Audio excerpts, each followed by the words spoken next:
If you think the Caribbean is just sun, sand and sea, then don't go anywhere as we show you the Caribbean you never knew existed. Welcome to the World Nomads Podcast, delivered by World Nomads, the travel lifestyle and insurance brand. It's not your usual travel podcast. It's everything for the adventurous, independent traveler. Thanks for tuning in wherever you get your favourite podcasts. Kim and Phil with you discovering the Caribbean. And look, this episode's sitting alongside the Caribbean Guide that we released in late 2019, and that's highlighting a region that's much more multifaceted than its picture-postcard reputation might suggest.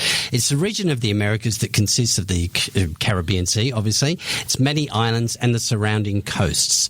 From mountain peaks to dense rainforest and volcanoes, the Caribbean is diverse, culturally rich, and as we say in the guide, as vibrant as anywhere on the earth. Yep. In this episode, we'll chat with a few of the contributors to the guide and fill you in on some exciting news about our travel writing scholarship. So let's kick it off, Phil, with Deirdre McLeod, a Jamaican woman who had an idyllic childhood.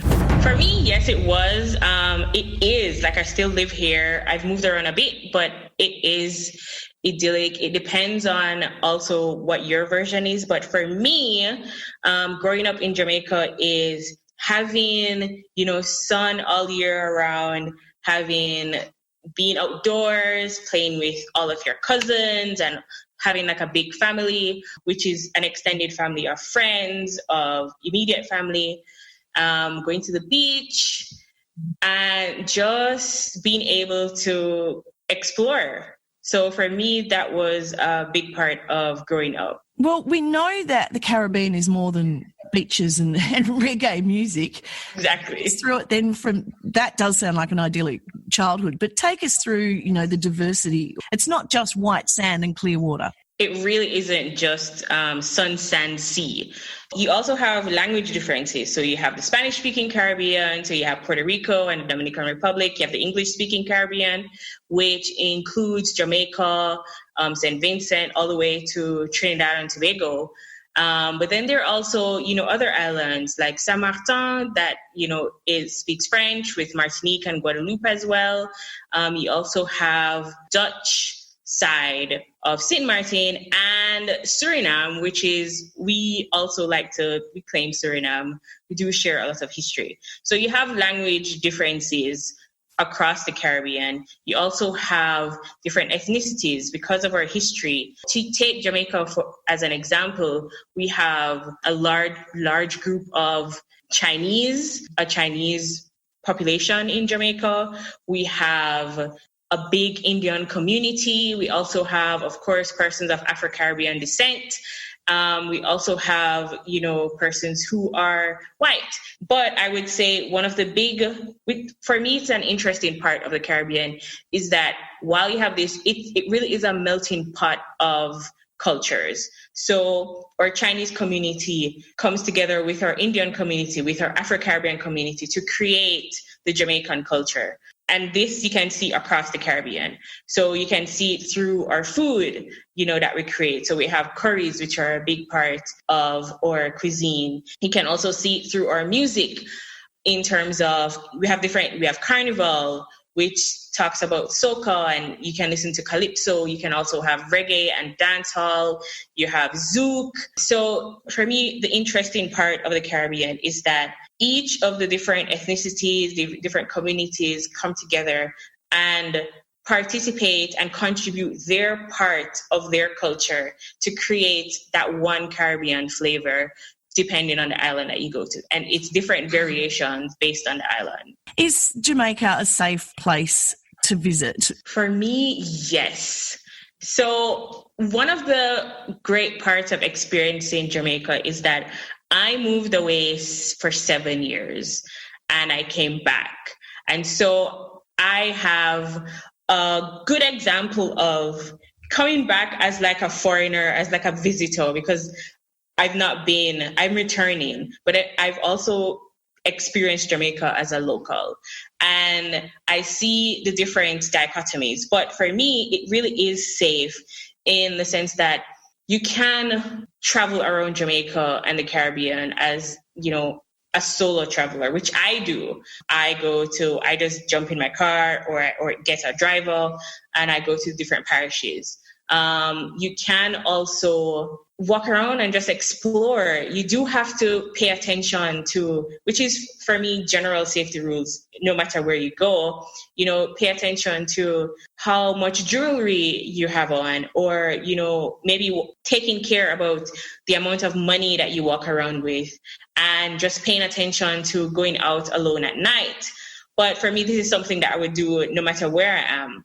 And what's important or what's interesting as well is that I had the opportunity to speak with over 30 other visitors who are women in Jamaica, who have visited Jamaica, and they all share the same sentiment. So they all are saying, yes, just pay attention to your valuables, know where you're going beforehand, take chartered or regulated transportation, which is available everywhere.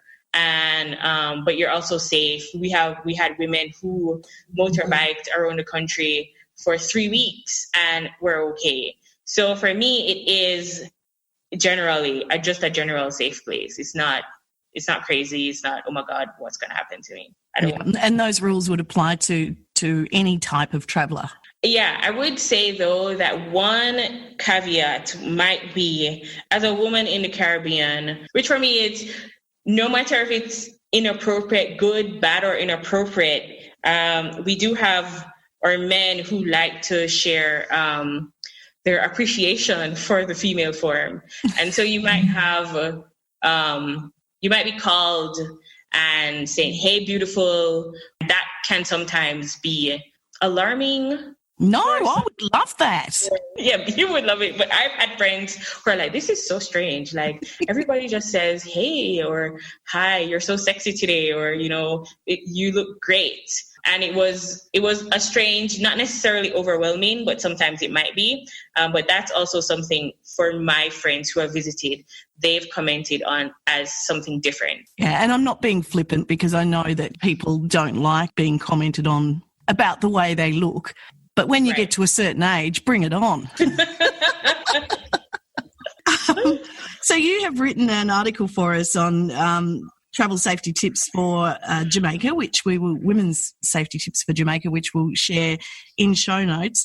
But some of those, being a local, can you share with us some of those off the beaten path places that might not necessarily be on everyone's radar? One of the places which I really enjoyed was in Jamaica, we have a great big spot for bioluminescence. So that's, a lagoon where when you go, it lights up. When the water moves, it lights up in this great big neon blue.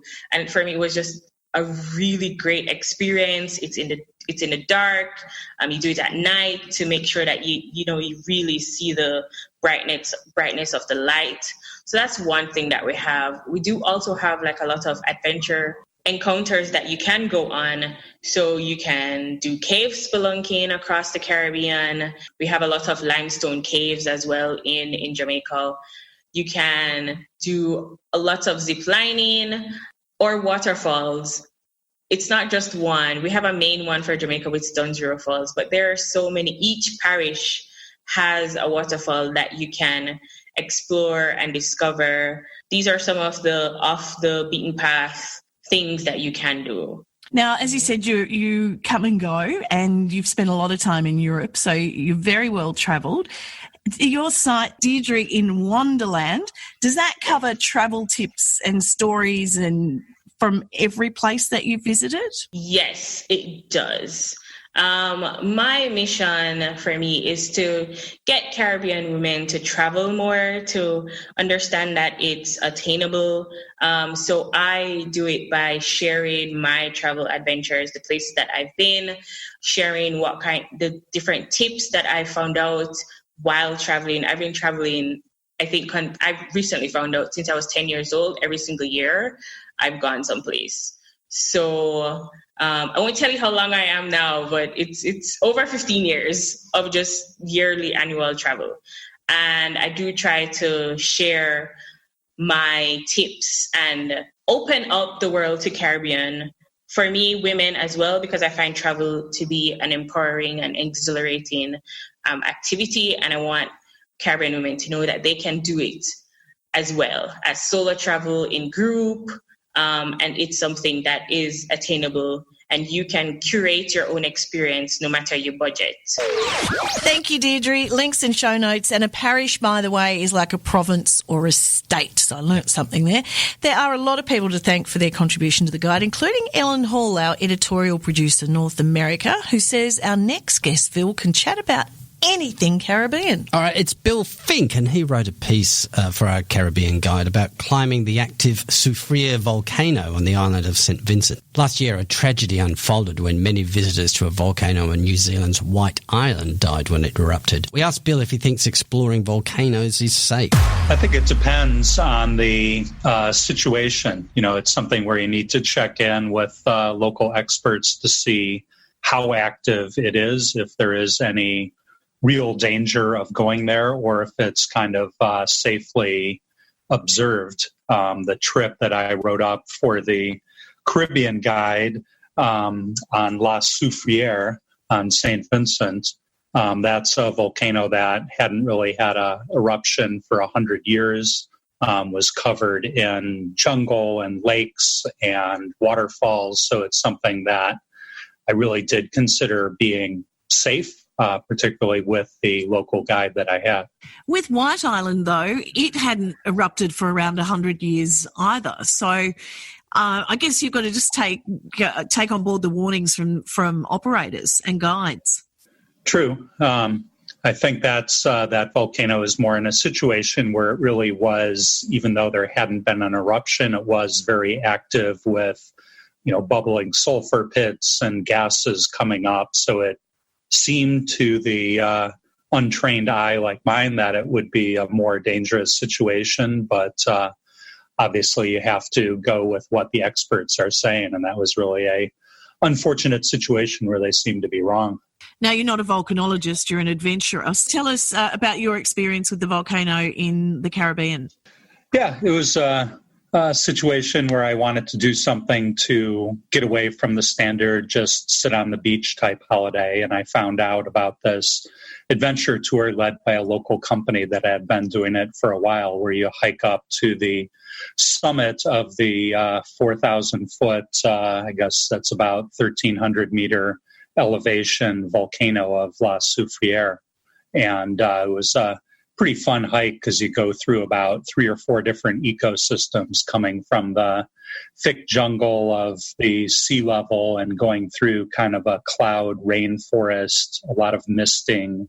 And you can see the trees changing as you go up, so you get to more of a volcano type summit with hard rocks and ash and some pretty challenging winds at times.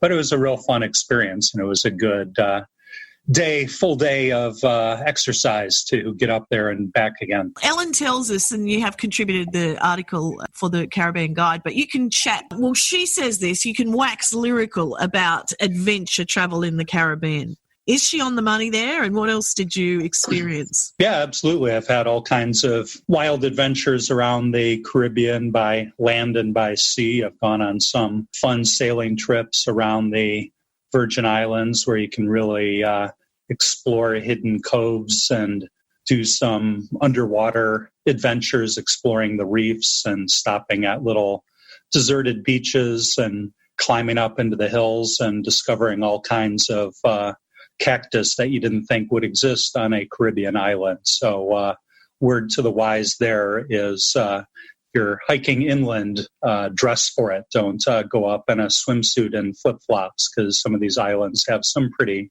gnarly, prickly plants up there. What do you enjoy most about that when you get onto one of those places? I think it's the sense of discovery, to getting off the beaten track a little bit. I tend to go crazy if I'm just sitting at a beach in a lounge chair for too long. So I think it's the sense, even though that I know that probably people have been to pretty much every spot on these islands, it's to get to a place where most people haven't been before, to have a little bit of a unique experience and to have a story to come back with, to tell people that, hey, did you know the island of St. Martin is riddled with hidden caves that pirates used once. And, I climbed up and saw a couple of them. That's a better type of adventure story than coming back from a trip saying, I changed from SPF 30 to SPF 50 sunscreen on Wednesday. Can I just make it quite clear that you saw a couple of caves up there, not a couple of pirates, right?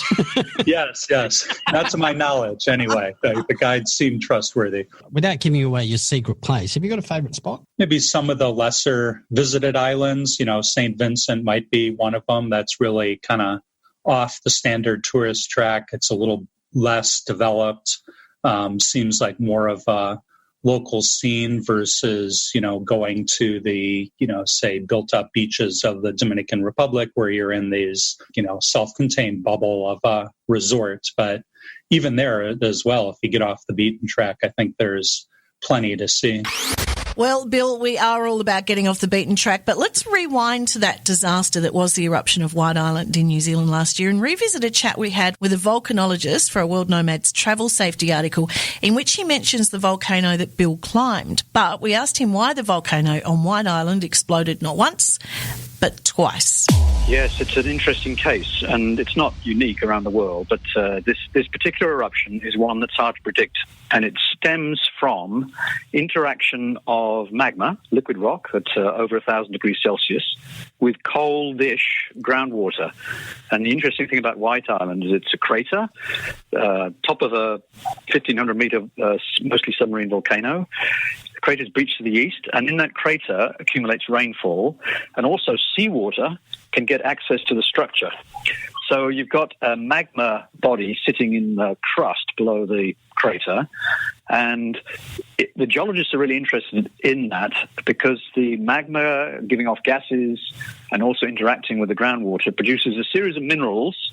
I know this is a complicated answer, but a series of minerals that can form something of a seal to the volcano, to the magma chamber. If that seal is broken, groundwater can directly interact with the magma, and that is an explosive combination. The groundwater will flash over to a gas, more than 1,000 times increase in volume, and if the seal and the lid on the volcano, let's say the crater floor, fails, all of that comes out the ground in a rush. So it's an explosion which doesn't have a lot of precursor warning because it's like a structural failure. I mean, it's not unique, but it's a very special type of volcano in that respect? No, it's not unique at all. There have been some classic cases of this kind of event. For example, I did my PhD on the volcanoes in the Lesser Antilles and the Eastern Caribbean. And one of the volcanoes in that chain was experienced an eruption somewhat like this. It was the Soufriere volcano on Guadeloupe. And there was a division amongst the scientists about what this represented. There was a group who thought it was a so-called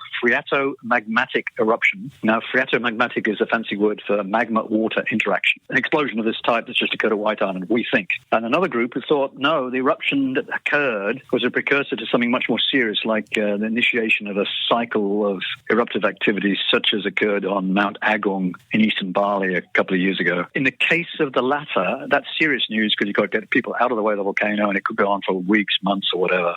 But you can predict it. But if it was a one-off kind of a short-lived event like a phreatomagmatic explosion, then okay, that's a real nuisance, but we're not going to get everybody out of the way because maybe nothing else is coming for a while. In the case of Guadeloupe, they decided caution. They evacuated everybody. Nothing else happened, and gradually people drifted back to where they were living in the main town on the slopes of the volcano. So it's happened in the past. Volcanologists have had difficulty predicting these kind of eruptions and understanding them. And there's ongoing work, intense work, by New Zealand scientists and international colleagues into how this works and how it happens. Well, given that it is difficult to predict then, from a scientist's perspective, do you believe it's wise to hike or travel to an active volcano? Good question. I think there are many ways that human beings can do damage themselves in various kinds of extreme sports. And that question is hard for me to answer because I wouldn't blink. I've always relied on the alert levels and the expertise of the tour operators when I've visited White Island. And you accept that they know, in their case, more about the local situation than somebody like me who visits it sporadically and pays attention to alert warnings only when I'm going there. But for the average member of the public, they probably are not aware of the intrinsic risks But of course, we in the public accept all kinds of things where we rely on experts to say it's safe. It's also accessible. So you can take your yacht, chartered yacht or whatever, and go and moor on the island. Unless they put some kind of police person stopping you getting onto the island, it's going to be difficult to control access to it. And if it's not in the hands of expert tour guides, then that's intrinsically riskier. People are less likely to pay attention to warnings than they would if they were in the care of a tour guide. One takeaway from this would be don't go volcano hiking on your own. Make sure you go on an organised and properly accredited tour. I think that's right. There's an intrinsic risk to this. Anytime you go to a volcano, an active volcano is an intrinsic risk.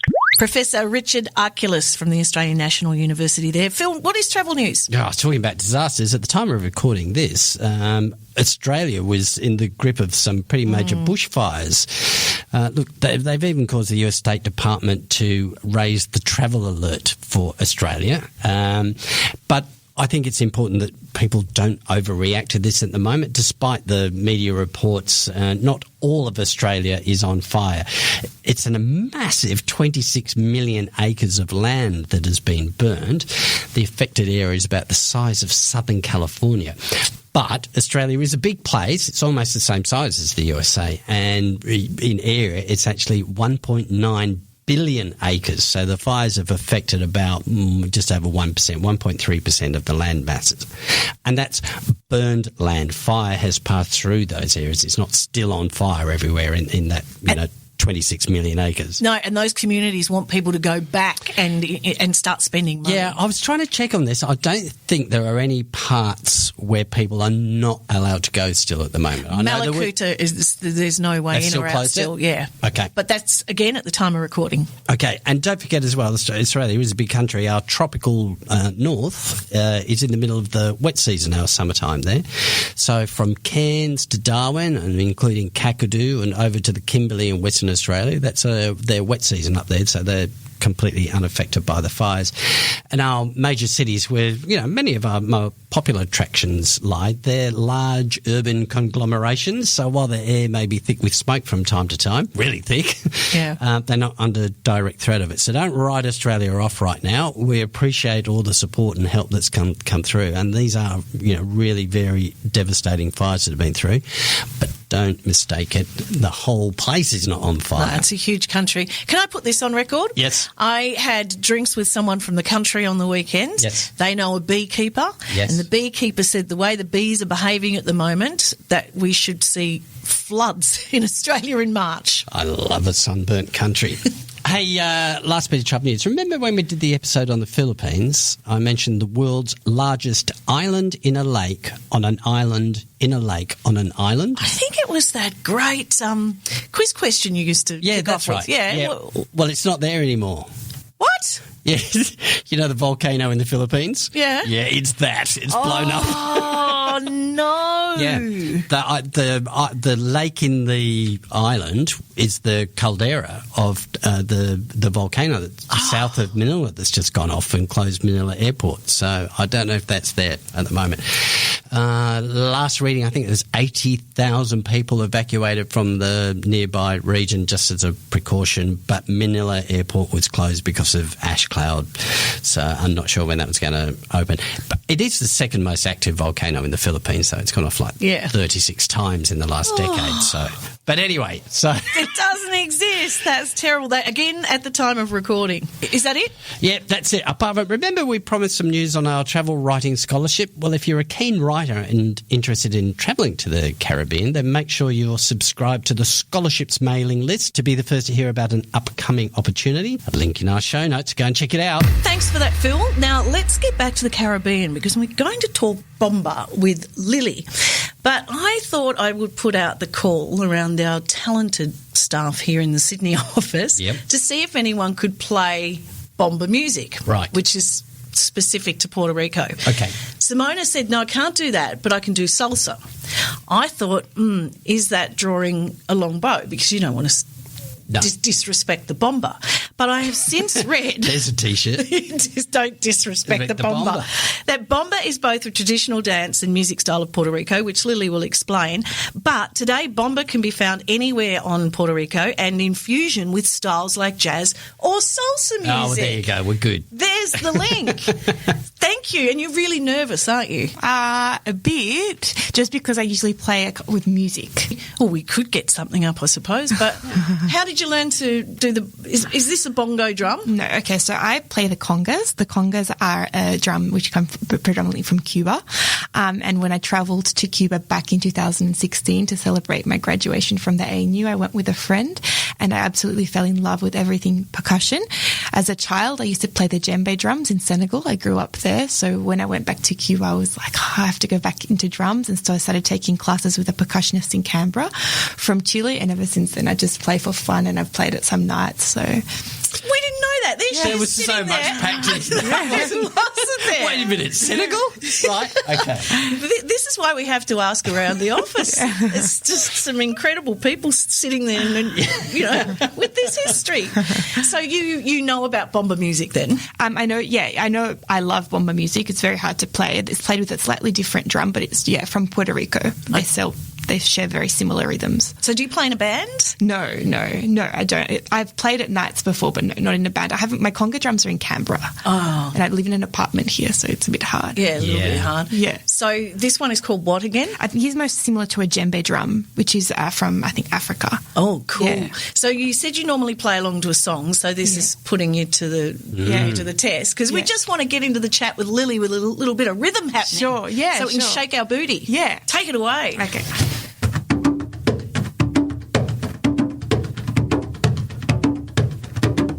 We can do another rhythm. Can we clap along?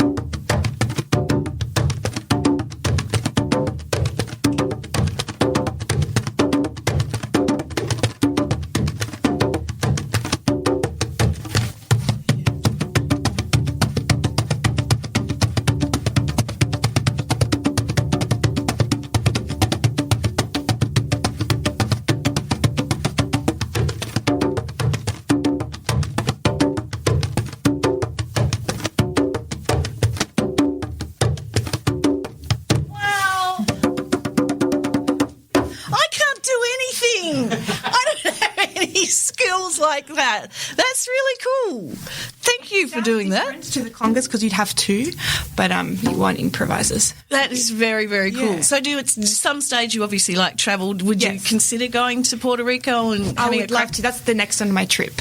So to go back to Cuba, I'd love to volunteer with some kids there and then go off to Puerto Rico, which is the capital of reggaeton music. And just really get in amongst it. Yeah. Oh, well, thank you so much. America. Thank you. Well, let's learn a little bit more about bomba in the Caribbean with Lily. So bomba is one of Puerto Rico's original music genres, and it's a dance as well. And it was brought by enslaved Africans when they came to Puerto Rico. And so it's mostly played in in this town called Loíza, an Afro-Puerto Rican, municipality just about 10 minutes east of San Juan. Really quick cab ride over from downtown San Juan. It has the highest concentration of Afro-Puerto Ricans. So bomba is amazing. It's basically drum-based music, and you have to learn the steps, and it's like so many steps. And there's this community center in Loíza that teaches bomba and hosts workshops for tourists or locals or anyone who wants to come and learn about Afro-Puerto Rican culture. Yeah, I'd love to learn about it, but I don't think they could teach me to do it. Actually, they're really good. The instructor is really good. They give you the outfits, for the women, they give you a skirt, this big voluminous, colorful skirt, red, yellow, green. And some of the movements, you have to use the skirt, Puerto Rico, a question I've got there, we've got an article in the travel safety section, which has started a lot of discussion amongst the community there about whether it's safe or not. And it seems, it's a bit like the Moscow, St. Petersburg, New York, Los Angeles, Sydney, Melbourne argument there. They talk about, one side of the island being more relaxed than the other side. And I think that's where someone is a little bit more sketchy. No, I traveled there. Well, my first time there was actually something like 10 years ago. And then when I went back there this year, I went solo. The first time was with college friends, and this time I went solo. And I actually felt the complete opposite about Puerto Rico. I thought it was super safe. I thought everyone was absolutely helpful. I stayed in San Juan. I did about a few days in Old San Juan, but then I also spent time in some of the other neighborhoods, like Ocean Park. Then I spent the day in Loíza. I mean, I didn't rent a car. I used, some of the rideshare services. But no, I didn't feel unsafe at any moment whatsoever, which really surprised me coming back because, It does have a reputation, doesn't it? Yeah. Yeah, it's sort of unclear, really. It's one of those where you're not really sure. I'm not sure why, but I mean, and I would tell you, I remember one time I was in a cab and I was going to this, there's a Monday night, actually I recommend that for live bomba. There's a spot in Santurce, which is a neighborhood in San Juan. And there's an outdoor bomba and plena, which is another Afro-Puerto Rican music. Live bomba and plena every Monday night in Santurce at this outdoor bar, and it really doesn't look like much when you get there. It's sort of just a ramshackle kind of place, They serve fast foods, like Puerto Rican foods, and then they have a live show, drumming, and it's literally one big street party every Monday night.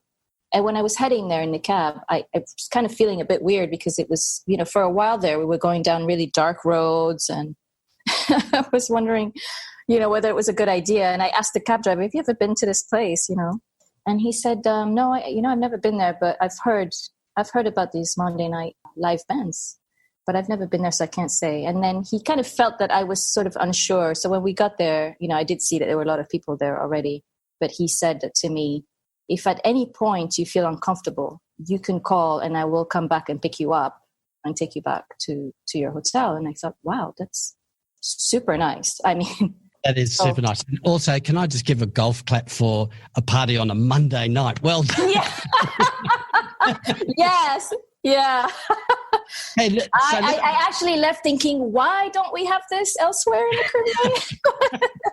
Yeah. Hey, listen, but you also got away from the tourist sites and went and joined a rural community. Tell me about that. I did. I spent a year in the Dominican Republic while I was working on a book, and I made it my mission to sort of dig up the lesser known areas. And I ended up in the southwest of the country, in a province called Barahona. It's actually the least visited region in the Dominican Republic, but it's very rich in outdoors, and it's also the least developed. So basically, what you see is what you get. This is a place where people go just to hang out, enjoy the rivers, and the sea and beaches. The beaches are very different. They're sort of pebblestone beaches, and it's just the kind of place where you just get in the car and go on a road trip. I ended up in a community that is run by a group of women, and it's in La Ciénaga. This particular town is a very small, sort of kind of a village-sized, really. They run their own community tours. To this day, it's still one of the most unique things I've done. I mean, it was really sort of eye-opening, very local experience. A good way to disconnect from the world? Not so much disconnect as much as it is really feeling the culture. The first thing I did when I got there was go to a local birthday party. The neighbors across the street, they're very family-oriented here. It's, music, merengue, a lot of dancing, a lot of food. It's a very loud culture here. Very vibrant and very loud. So you get a real glimpse of that, in that area. And then at sunset, everyone goes to the boardwalk area and the beach for swimming or playing baseball or whatever it is, interacting. It's a real glimpse into a regular everyday neighborhood. Which, Lily, is the beauty behind travel. Links to Lily in show notes. The World Nomads Footprints recently funded a project in Costa Rica in the Caribbean by the Sea Turtle Conservancy Research Program, an organisation carrying out the world's most successful sea turtle protection and recovery program. David Godfrey is the Executive Director of the Sea Turtle Conservancy. Hey, David, what's the problem with sea turtles? Why are they in danger? Well, that's not a super easy thing to answer because the reasons are complex and varied, and they range from really centuries of harvesting turtles by humans for meat and eggs and shell. Even back to indigenous times, people were harvesting and eating turtles for meat. And as we have spread our populations around the planet and invented technologies like motorized boats and things like that. We've been able to access turtles, even easier. And so we've had a substantial impact on them. In addition to our direct, I say our, of course, we as humans, not everybody does this, and hopefully very few people today do it, but we humans have had a substantial impact on them in that way, and also from accidentally harming them. And this happens in the form of certain types of commercial fishing activities in which we accidentally catch turtles in nets, or in the long line fisheries, we set miles of baited hooks and wait for certain things to come along and take that bait. And unfortunately, a number of turtle species take that bait as well and get hung up and die before they're ever reeled in by these commercial fishing vessels. So we got two main problems there, and you tackle them both. Well, we don't have a long time to talk. I realize I only got through two of them, but there are quite a few. If I can summarize the last main issue, I would say it's habitat loss and harming that habitat. Again, unfortunately, mainly through our own actions, development on the beach, the introduction of lighting on beaches where turtles are trying to nest, and even climate change and how that's impacting turtles and their nesting habitat. So yes, all of these things are affecting them. Our organization has been working for 60 years to try to systematically address all of these threats. And in many cases, we're making substantial headway and doing good things for turtles, and they're responding. Well, good things have been done for the turtles on the coast of Costa Rica. Is that true? Absolutely. I suppose the problem is, just going back to the first of the issues that you mentioned there, where, for hundreds, possibly, thousands of years, they've been part of what has amounted to an economy. So, they're very much the capturing, part of food and the shell. And so they've become very much a part of the culture and the economic viability of people living in that area. So the problem is, you can't just take that away from people. You need to replace it with something. That is absolutely correct. And the way you describe that is how I would have described it in the 1950s and 60s. You thought you were on a winner then, didn't you, mate? What I mean by that is they were a part of the diet. They were a part of the economy of different coastal regions where they had become dependent on harvesting the turtles for income and profit and meat. And literally the name Tortuguero in Costa Rica is the place of the turtles. It was given its name by the people who went there to harvest the animals. When our organization started working on that beach in the late 1950s, virtually everyone was making their living by taking the turtles. And we have systematically put in place, of course, laws and regulations to protect them. I say we, in that we've worked very closely with the government to convince them that that needed to be done. And the government of Costa Rica has responded and put laws and protections in place. They created Tortuguero National Park to protect the nesting beach. And we, of course, knew we needed to work with the local community to replace the income that was derived by unsustainably harvesting turtles and replace it with a sustainable source of income, and that is ecotourism. People from all around the world travel to Tortuguero every year to have this amazing opportunity to see turtles and experience them in their natural environment in one of the last places in the world where green turtles nest in really substantial numbers. So how do travelers get involved then? There are a variety of ways. We worked with the community to establish a tour guide association so that all the people who are permitted to take tourists out on the beach are local people. The money goes to them as opposed to outside organizations like ours, or even for-profit businesses that come in there. We want the money to go to the people. They are permitted and trained how to take tourists out on the beach, to observe turtles nesting up close and do that as safely as possible. Whenever we've noticed over the years that there are any harmful impacts from the tourism that are occurring on the beach, around the turtles, we actually developed a new program that's sort of on top of the tour guide program. It's called the Turtle Spotters Program. And that is a way of having a limited number of people on the beach looking for turtles that are at the appropriate phase of nesting, during which tourists can go up and safely observe the process. The turtle spotters identify the turtles, radio back to the guides with their group of tourists, and lead them directly to the turtle that's ready to observe, as opposed to having bands of dozens or 50 tourists traipsing up and down the beach, up and down, all over the place. There are many dozens of tourists and guides on the beach at any time. So rather than having them all searching for turtles at the same time, they're led directly to a turtle that they can safely observe. In that way, it lets the most number of tourists see turtles, observe them without harming them. And on top of that whole program, the turtles are nesting in increasing numbers, which is very important. No thanks to the micro donations from our travellers through the Footprints Project. 100%. I've been working for this organization for 25 years, and the World Nomads Footprints Program has been one of the most amazing things I've seen in terms of, quick response and an infusion of financial support to help specific projects when it's most needed.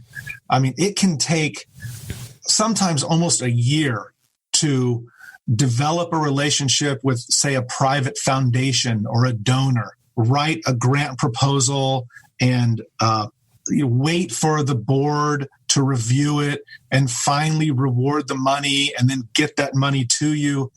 And I mean, literally a year-long process.